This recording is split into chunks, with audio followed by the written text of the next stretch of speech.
All right, I have got some incredible breaking news that you're going to hear first on the Cajun Cardboard channel. Luka Doncic has been traded. Haha, just kidding. It's eaten up everybody's timeline. We're going to talk about it. I've gotten a million DMs saying, Cajun, what do you think about the trade? What do you think about the trade? What do you think about the effect on card values, et cetera, et cetera? I'm going to lay it out today. I'm going to give you a short video. I'm just going to go through bullet points. I'm not going to just absolutely beat this thing into the ground. I just made a bunch of notes, just thoughts that came into my head when this happened. Some questions that we really don't have answers to that may kind of lead us in a general direction. And this is really just me putting some Cajun thoughts out there for you guys to ponder and communicate with me about in the comments, just so I can get your thoughts on this trade in general from a bunch of different perspectives. I've probably listened to and read about 12 to 15 hours on this because I was in a car back and forth to Houston and had some downtime while I was in Houston. So I've listened to this ad nauseum for the last 48 hours. I'm just going to give you my thoughts based on everything that I've heard, seen, learned, and still don't know. Hopefully you guys enjoy the video. This is just my general thoughts on the Luka Doncic, Anthony Davis trade. Maxi Kleber also, don't forget. Enjoy the video.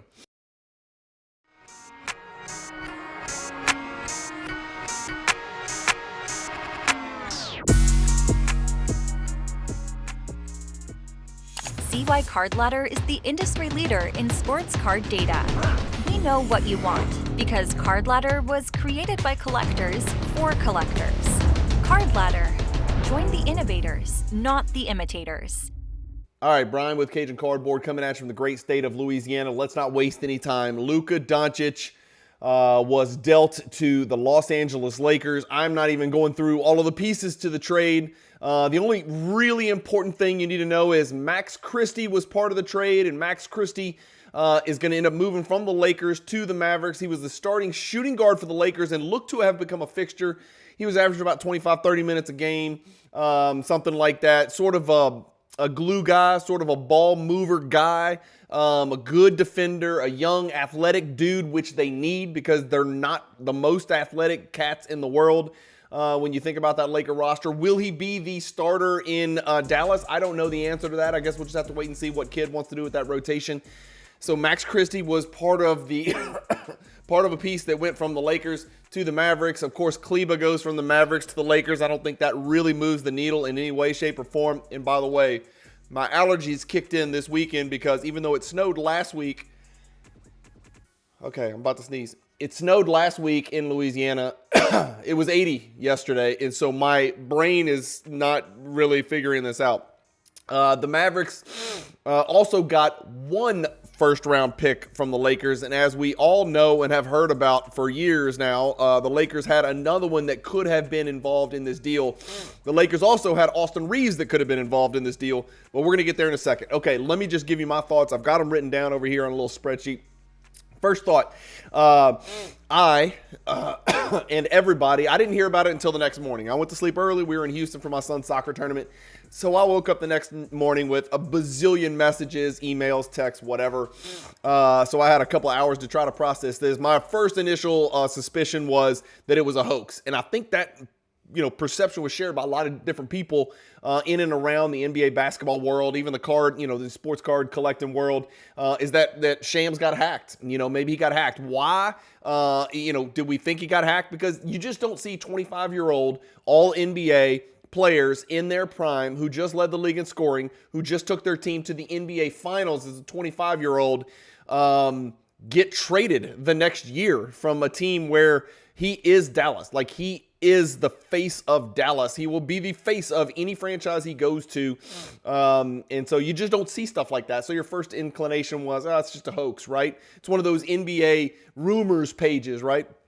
And then Shams had to come back out and say, no, this is not a hoax. This is real. So Shams Charania, who broke the story, posted it. And nobody believed it was real. Then he had to come back and say, this is real, dude. This is the real deal. The reason people thought it might be a hoax is because the hoaxer, the hacker, got into Shams' account and didn't put enough in return for Luka Doncic. Let's just start there. That's the funniest thing about all this is people thought it was a hoax, and then they were like, well, wait, if it was a hoax, this is not even a realistic trade. That's how how bad the trade is, right? From the from the Mavericks perspective. I'm a Mavericks fan, and there's a couple of them that are good friends of mine in the hobby. I really feel for them because this is not the direction you want to go with your franchise, short or long term. We'll talk more about it. So first thing was, we thought it was a hoax. It ends up, it's not a hoax. This is real. It's now starting to settle in, so let's process it. The second thing is, let's talk about why they would trade Luka Doncic. And I don't want to beat this like a dead horse, but durability. There are rumors that his weight is very high. We've heard Bam McMahon talk about this, that he was a humongous pain in the ass to deal with. Maybe he has a drinking problem. Maybe he's got a cigarette problem. I mean, we've heard all of these millions and zillions of rumors. Obviously, fitness, willingness to work his ass off in the weight room or, in the off season doesn't seem to be a priority for Luka Doncic. Just based on his body type and his appearance. I mean, you could say the same thing for Jokic up until he was 25, 26 years old as well. And then when he finally took that shit seriously, Nikola Jokic became the best basketball player on planet Earth. I think, bar none, I don't even think anybody right now would even argue that sloppy-ass dude in Denver is the best basketball player in the world. People kind of wish that Doncic would follow in his footsteps and sort of really understand it. Maybe this will be what spurs him to start taking that seriously, being in LA. The Supermax was looming, and so there was some conjecture that for whatever your reason is that they wanted to move off of Doncic. Let's just assume they wanted to move off of Doncic one way or another. Right or wrong, we're not going to talk about that yet, but let's say they made that decision. All right, he's not our guy. We're not going to Supermax him and keep him here for the next 6.5 years.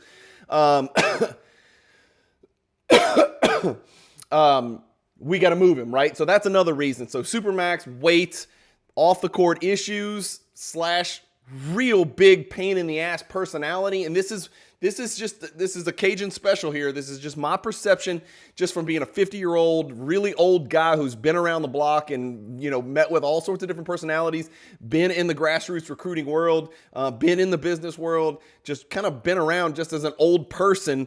If you're an asshole to the referees, if you mistreat other grown men who are older than you, and you bitch and you embarrass them, and you blame your teammates and you embarrass your teammates, and these are things Doncic does. Again, I think he's one of the 3 best players in the world. I think he's the 3rd most untradeable piece in the entire NBA, behind Jokic and Giannis only.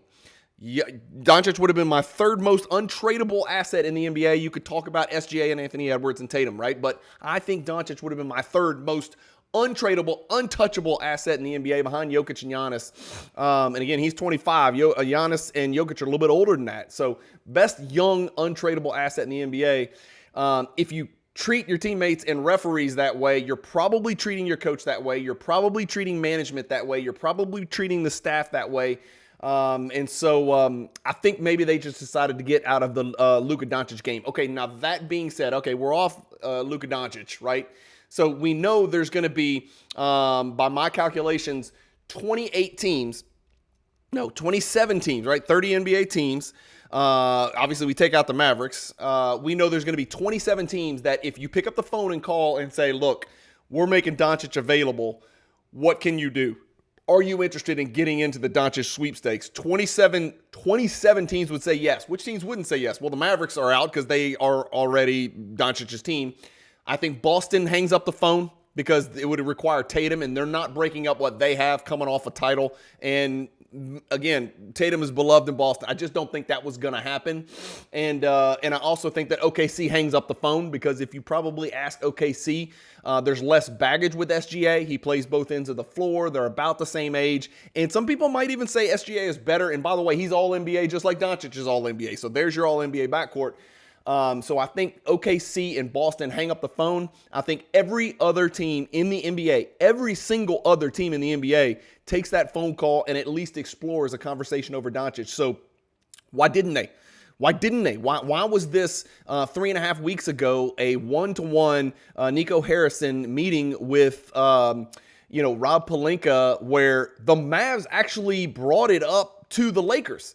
And I gotta believe if I'm sitting, a fly on the wall, or I'm sitting at the table next to him and I overhear this conversation, I'm probably falling out of my chair. The Mavericks approached the Lakers about dealing Luka Doncic, and apparently they had their minds set on on Anthony Davis. I mean, again, if you call the Milwaukee Bucks, I got to believe at least they're having the conversation. I know it's weird. It's a weird fit. I get all that stuff, but I got to believe they're at least having the conversation, and that's regarding Giannis Antetokounmpo. I think the Nuggets try anything they could possibly do to pair Doncic up with Nikola Jokic.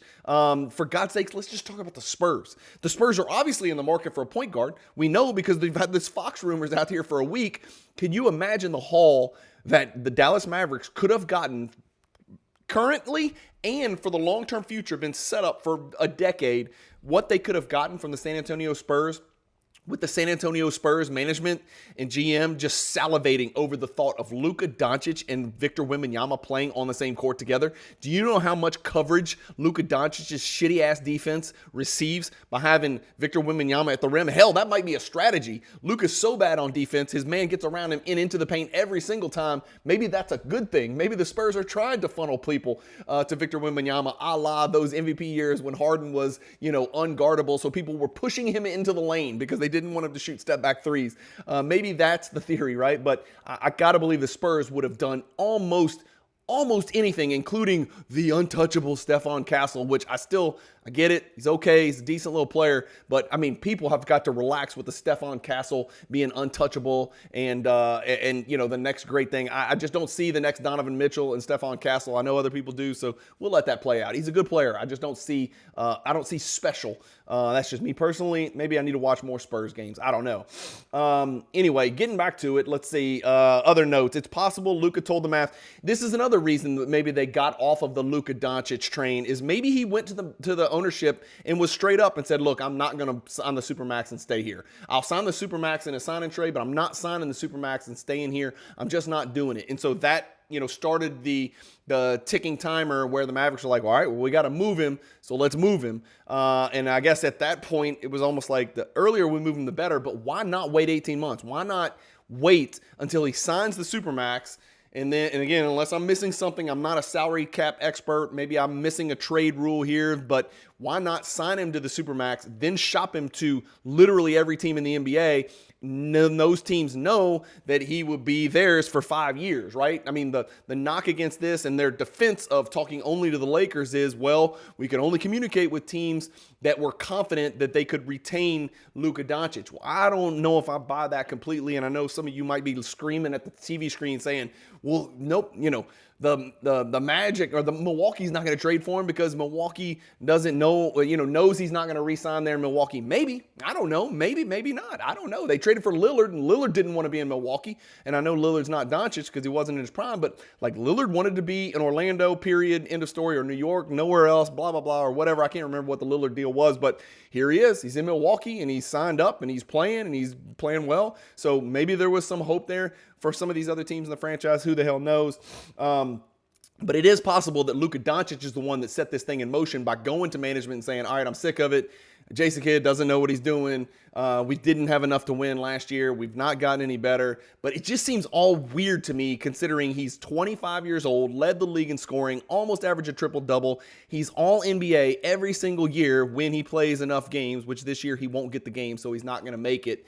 But coming off an NBA Finals where they are, it's an important piece, but they are a piece away from being in the conversation again. It just seems odd that he would go to them and say, I can't win here, right? You just got to the finals.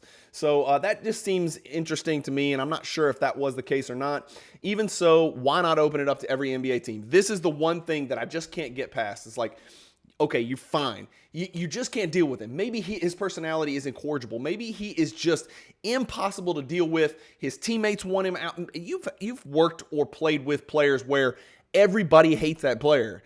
No matter how good they are, they freaking hate him. We want him gone. We would rather lose with somebody we care about and like and want to play with than win with this dude. We can't stand him. Let's just hypothetically say he is the most difficult to play with player in the history of the NBA. Let's just say that's the case, right? Hypothetically. Why not open it up to more than just one team? It doesn't make sense. And if durability is your issue, if unpredictability is your issue, why Anthony Davis? Like, he is not exactly a bedrock of health and stability, although he's been on a good run lately. I will say that.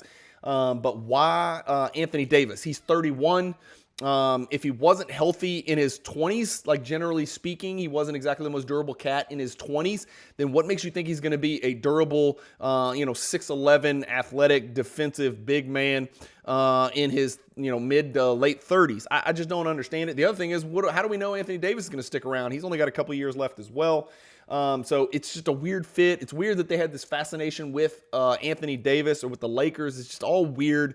I need an answer. Why didn't you pick up the phone and call the Spurs? Why didn't you pick up the phone and call the Rockets? Although that would have been, maybe they got such a good thing going, they don't want to talk. But why not call the Orlando Magic and try to swing some crazy ass deal for Banchero and Suggs? I mean, how about this? You bring in Jalen Suggs, you bring in Banchero and a couple of picks, and they take Doncic. Well, now you've got, a potential All-NBA power forward. You've got your two giant rim-running bigs in Gafford and Derek Lively, right? Gafford, and then Lively will be his replacement when the time comes. You've got Suggs, who is a freaking animal combo guard who can play the two and defend that position to cover up Kyrie's shortcomings. And then they could have thrown in a million different wings. They got they got a bunch of other okay wings that you could throw in there and see, hey, maybe they're worth a damn. I don't think you could have swung Banchero and Wagner. Obviously, I don't think that was going to happen.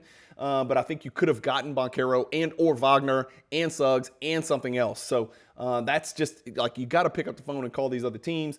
He was the third most untradeable player in the league. Let me know if you think I'm crazy about that. Nikola Jokic, Giannis Antetokounmpo, and Luka Doncic, in that order. That's my opinion as the most untouchable players in the NBA. Some of you out there will say Anthony Edwards. Anthony Edwards is not even close to Luka Doncic. He's just not. I know everybody wants to make him the next Jordan. He's not the next Jordan. He's inconsistent. He doesn't create for his teammates the way these other guys do. He's starting to become overly reliant on the three-pointer. Again, he is probably in my top 10 players in the NBA, so I'm not sitting here trying to disparage Anthony Edwards, but he's just not on the same level as Doncic. SGA is, and Tatum is right behind them. And so you could argue SGA and Tatum are more untouchable than Luka Doncic, but it's a conversation. Those three probably in that pool, and I'm not sure, unless I'm missing somebody, Wembanyama obviously is the most untouchable asset. I should have started there. Wembanyama is the most untouchable player in the entire NBA. Obviously, he's on a rookie contract, and he's the best defensive player in the world, and he's going to be All-NBA right away. So Wembanyama, Jokic, Giannis, and then probably Doncic, SGA, Tatum in some order. Okay, there's my list, right? Let me know in the comments if I forgot somebody. I'm sorry. Maybe I did. Who knows? Only two teams in the NBA do not at least have a conversation about Doncic. We said OKC and Boston. Every other team would talk. We talk about what the Spurs could have done with the Mavericks, what they would have done if they did what they did for Fox, which was really nothing. The Fox trade obviously hit the next day. Yesterday, Sunday, and the Spurs just raped and pillaged. I'm sorry. The Spurs just really took a humongous step forward. The Spurs are now in that conversation with OKC as teams in the West for sure that are the most primed to be prolific and dominant for the next, 6, 7, 8 years? I don't know. As long as they have Wembanyama and De'Aaron Fox there, they're going to be really freaking good. People don't realize how good Fox is because he was toiling mediocrity on a team that just couldn't get past, couldn't get over the hump in Sacramento. And Sacramento's a miserable franchise. No offense to all my Sacramento fans, but man, they just never, ever seem to get their shit together. When teams trade a player like this, usually they try to set their franchise up for a half decade. Okay. And again, I say trade a player like this. I don't remember any NBA trade of a player like this. And when I say like this, I'm talking about three characteristics. All NBA every year of his career. 25 years old, which in the NBA, your prime is 27, 28, 29, 30. I know that sounds old, but 27, 28, 29, 30, that's NBA peak now, right? With the way medical science and all that is. So 25 years old, pre-prime, already all NBA every year, led the league in scoring and coming off of finals. That's never happened. There's nothing even remotely close to that that's happened since I've been watching NBA basketball. So prime Luka Doncic, you want to try to set your team up for the next half decade. Anthony Davis and Max Christie do not do that in one first-round pick. It doesn't do it. It does not do it. It's not enough. It's not even half of enough, in my personal opinion. That's just me.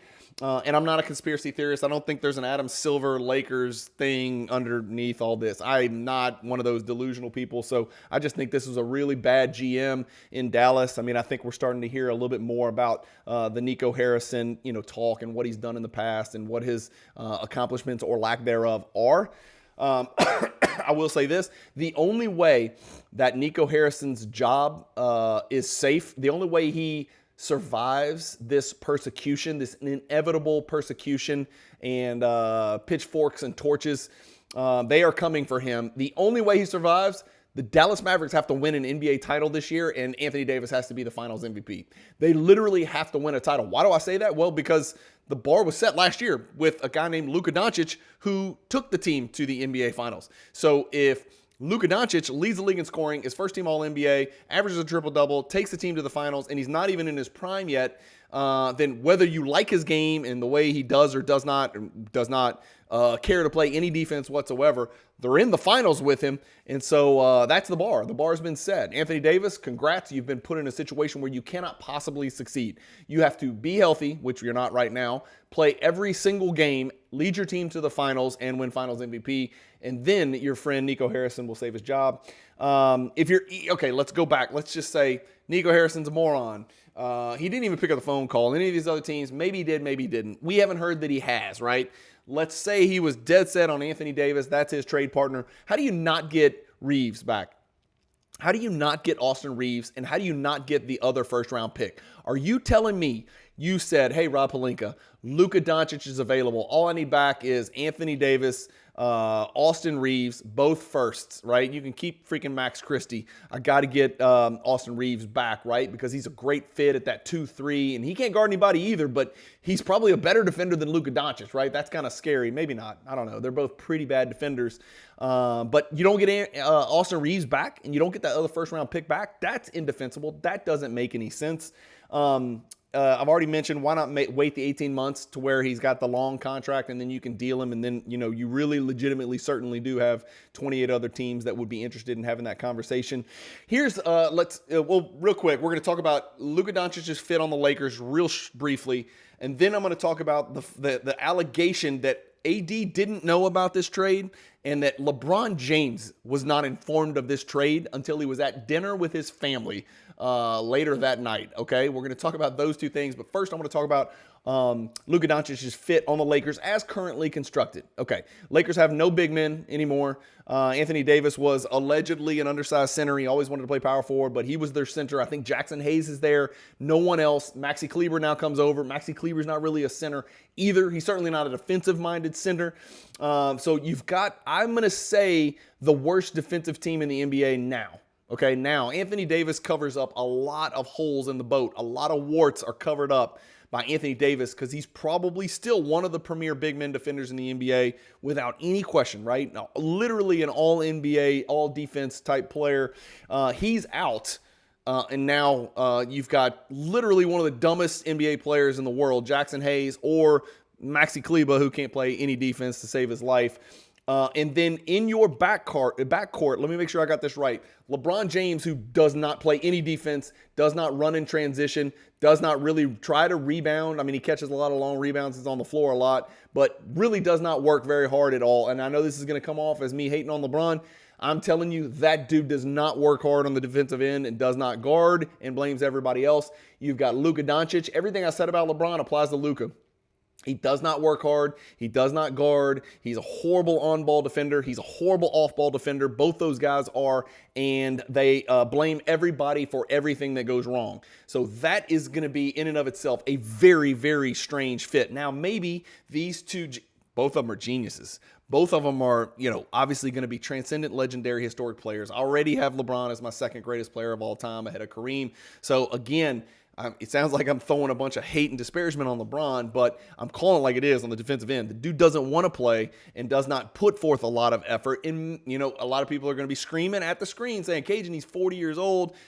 Okay, fine. I'm just calling it like I see it. I'm not saying why doesn't he? He's probably old as shit. It probably hurts to play defense and probably wants to save himself to play offense. I get it. Maybe you're saying Doncic comes in, can take the reins, and LeBron can now focus a little bit more on defense, play a little bit harder because he has to do less of the ball handling, less of the creating, true fulcrum responsibilities. Maybe, maybe not.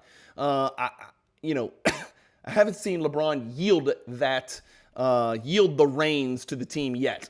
So are you telling me the day Luka Doncic shows up, LeBron's like, all right, finally, I can take a back seat. My usage rate is going to drop considerably so I can play a little bit more defense and play off the ball significantly more. I just don't see it happening. I don't think it's a good fit. And the thing we haven't talked about is Gabe Vincent can't guard anybody. I'm trying to think of who else is there. They're so bad. Dorian Finney-Smith used to be an elite defender. Now he's an okay defender. I don't know what happened there, but his numbers don't look like they used to look. But Dorian Finney-Smith, I would say, is a good defender. Austin Reeves can guard no one. He is the person that they targeted in the Olympics. He is the person that they targeted, or maybe it was the World Championship, whatever. He is the person that every Lakers game they target. They try to get him in pick and rolls, and they attack. And again, I think Austin Reeves is a very good player as well. Otherwise, I wouldn't have bitched about Dallas not getting him in return. But if you've got Austin Reeves, LeBron James, and Luka Doncic on the floor defending, and you don't have Anthony Davis to catch and block and defend and alter and impact everything that happens in the paint, this is going to be a horrific defensive team. They are in no position to win. And so that leads to the next question. Is LeBron James the next one to move? And who would want him? And how would that work out with his kid there and Clutch and their involvement and his no-trade clause? I don't know. That's probably a whole nother separate video. I personally think that no matter what he's saying right now and no matter what the sources are saying, that he has no intention of being traded, I don't see a situation where LeBron James shares the spotlight with somebody who's better than him. I just don't see it happening. And you can sit there and say Anthony Davis was better than him, but it wasn't really a threat to LeBron's brand because they played different positions. Luka Doncic and LeBron James, no matter how you slice it, they are the exact same player, right? Right now. They are. Give me the ball. I will dictate every single possession. I won't play any defense at all. I will save all of my energy to play offense. I will either create a great shot for myself or a great shot for a teammate. And those two guys are both absolute touch by God, genius basketball offensive players. They are. Nobody would argue that. I just don't see LeBron James yielding to Luka Doncic all of the attention, all of the usage, all of the shots, all of the decision making. I just don't see it happening. For that reason, I just think there's a chance that LeBron James gets traded. I really do. I'm not sure how much time we have until the trade deadline. It's not long. I really think there's a chance that LeBron James could get traded in the next couple of weeks. That's just my thoughts. Maybe I'm crazy. I think it will be fun either way. If he gets traded, it's going to be the craziest, month of NBA history. If he doesn't get traded, I can't wait to watch him and Doncic on the court at the same time. Try to figure out how to make this thing coexist. Maybe they do buy in and they both just start guarding out of nowhere. It just seems unlikely. Doncic's not even healthy right now, first of all. So two injured players just got traded for each other. Chrissy was the only one that's healthy, I think, in the whole trade. And so let's get to the last two things. My last two thoughts. This got to be a lot longer than I anticipated. The last two thoughts are Anthony Davis didn't know about the trade. That's BS. That's not correct. There's no way that's possible. Anthony Davis doesn't know about this trade. He's shocked. He's blindsided. He didn't play in the game that night, right? So there's, heat check number one. He didn't play, and I know abdominal strain, but now apparently he's ready to play when he gets to Dallas. He should be ready to play right after we get through all the trade stuff, right? So abdominal strain, I don't know, whatever. It is what it is. Anthony Davis didn't know about the trade. Well, he waived his trade kicker instantly. So that night, it's gone. So I didn't know I got traded. I got traded to a team, right, that doesn't, have LeBron James and now doesn't have Luka Doncic. And I got traded to the Dallas Mavericks, a team that, in my opinion, you can say whatever you want. People that are saying they're better off with Anthony Davis than Luka Doncic, that's absurd. But I'm going to waive my, I think it's $4.9 million trade kicker immediately, like without any thought, like that night. I've waived my trade kicker. No way, man. No way. He hasn't even had time to process where the hell am I going? What's the roster look like? What is my long-term future? He's worried about moving kids in and out of school and wives and housing and all this. There's no way the dude who didn't know the trade was coming waives his trade kicker instantly. It's just not, there's no way. You're not going to get me to believe that. So AD definitely knew about this trade. And anybody out there who honestly thinks LeBron James did not know that this trade was coming or a trade of Anthony Davis was coming, before he was told, having dinner with his family. That is lunacy. There is no way for, I don't want to say 20 years. Guy's been playing for 20, 21 years. I don't want to say for 20 years he's been the puppet master, but for 15, he's been the GM. He's called the shots. He's orchestrated the trades. He's made the demands. He's told the GM what to do. He's told the GM who the coach is going to be. He's told the coach what plays they're going to run. He's told the coach what position he's going to play. He's told the coach who's going to take this shot. I'm going to do this. I'm going to do that. You're the coach. You're on standby. JJ Redick, you're a figurehead. I'm LeBron James. He's been a player coach. He's been a player GM for 15 years. And you're going to tell me now at the midnight hour they're not even going to mention it to him? Even if they didn't give a damn what he said about it, you don't think they're going to mention it to him and tell him, hey, look, finally, we're going to have to do this trade. We just wanted you to be the first to know. We're going to do this trade. We're not asking for your permission. We're just giving you a heads up as a courtesy. There's no freaking way. LeBron James' ego is too big to let any of that happen. He was behind all this. And B, he deserves more respect than that. No matter what you think about LeBron James, the second, third, whatever, fourth greatest player that ever lived deserves more respect than that, than to be blindsided by a trade of Anthony Davis for somebody who plays his exact position that may or may not be a horrific fit chemistry-wise. We'll see. I don't know. So that's it. So I'll leave you with this. LeBron James, is he a Laker in 3 weeks or not? Yes or no?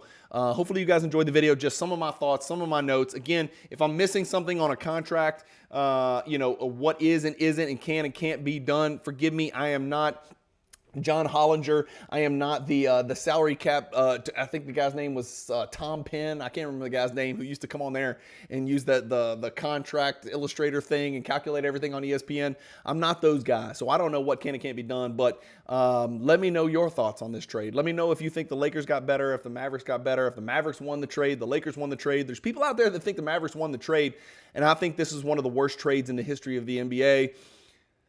Again, I'm not saying it wasn't defensible for the Mavericks to be in the let's get out of the Luka Doncic game. Maybe there's so much smoke that there has to be a raging fire, and he is just unbearable behind the scenes. It's quite possible. I can see that from his, jejune behavior, for lack of a better word, right? He has got some serious character flaws, and they are exhibited oftentimes at the expense of the referees on the court. And usually if you act a certain way on the court, you're going to act a certain way off the court because, human beings are human beings. I don't know. I don't want to get into all that, but even if you were going to get out of it, I still think you've got to get one of the biggest hauls in the history of the NBA in return for Luka Doncic in his prime, all NBA, coming off a finals appearance. It's just, you got to get more. Let me know what you think in the comments, and keep collecting. Stay positive. Luka Doncic cards. I do think there will be a short-term uptick, even though they printed 800 trillion of them, so I'm not going to go out and buy any. I'm just saying, yes, this will have a big uptick, I think, on Luka Doncic cards. Obviously, more attention in LA. Every single night is going to be must-watch ESPN and or must-watch TV when those two dudes are playing on the same court, assuming LeBron's there. Even if LeBron does get dealt, which I still think is a possibility. I don't care what anybody says. Luka Doncic playing in LA is obviously a much bigger deal than Luka Doncic playing in Dallas, regardless of the short-term chances of winning an NBA title. I think long-term it improves his chances of winning MVPs and titles. Thank you guys for watching. Sorry, my allergies are horrible. Keep collecting. Stay positive in the hobby. Peace.